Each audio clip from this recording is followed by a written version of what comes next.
इतना ही, जैसे शौरी साहब ने बोला ना। जी सर, वेरी कंस्ट्रक्टिव। जो ये माननीय पूर्णचंद जी ठाकुर यहाँ पर ये बहुत ही महत्वपूर्ण चर्चा यहाँ हाउस में लाए, मैं भी बोलने खड़ा हुआ हूँ। सर मैं सीधे सोशल इम्पैक्ट पे जाऊँगा, जो इसका नुकसान जो हमारे लोगों को भुगतना पड़ा है।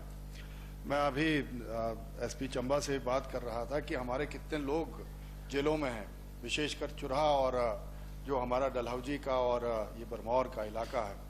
लगभग 600 लोग जो हैं वो पिछले 5 सालों में अंदर गए और 400 लोगों पे अभी केसेस चले हुए हैं। जो पूर्व में माननीय विधायकों ने कहा, मैं उनके साथ बिल्कुल एग्री करता हूँ। मेरा सिर्फ मानना ये है कि आप जहाँ बाड़बंदी करते हो, ह्यूमन नेचर रहा है, उस तरफ लोग जरूर जाते हैं, जबकि हमें इसके सारे पॉजिटिव और नेगेटिव एस्पेक्ट्स का पता है।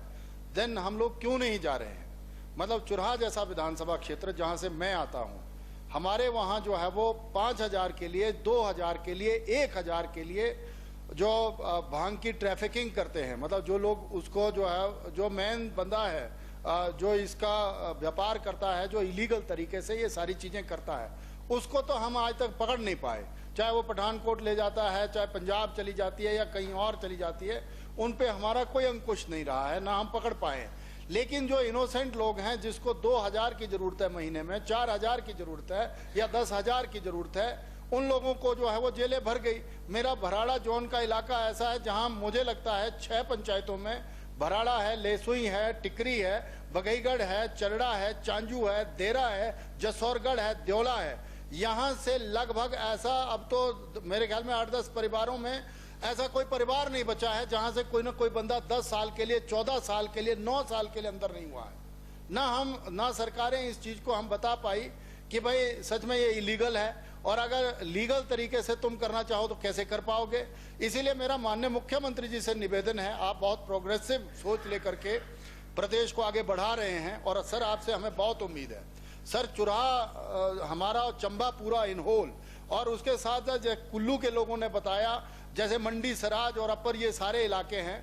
मेरे दादा साहब खुद जो है वो 90 साल की उम्र में एक्सपायर हुए। ऐसा कोई दिन नहीं होता था, मैं हाउस में बोल रहा हूँ, जिस दिन वो उसका इस्तेमाल नहीं करते थे, पर वो करते थे लिमिटेड इस्तेमाल। एक तो हम जो स्नो बाउंडेड एरियाज में, रिमोट एरिया में रहते हैं, हमारी मजबूरी होती है, 6 महीने तो ठंड का आलम ऐसा रहता है, और भांग से जो है वो आपका, अगर आपके साथ घी और दही का सही मिश्रण है तो डाइजेशन भी जबरदस्त रहता है। और आप जो हैं वो, नहीं सच्चाई है ये, वो तो सुंदर जी को पूछो। अब मेरा ये मानना है आप लोगों से, नहीं मैं कहा, आपने विस्तृत तरीके से कहा ना जी, तो नहीं हम तो पचा ही नहीं पाए। मैं लीगली तौर पर कह रहा हूँ, कई बार हम लोग होली के त्यौहार में या किसी और त्यौहार में, या और त्यौहार होते हैं, एक बार मैंने तो उसका सेवन किया था, लेकिन आप नहीं मानेंगे 4 दिन तक मैं तो खुद ही उठ नहीं पाया। मतलब जो नहीं इसको कर सकते वो नहीं कर सकते।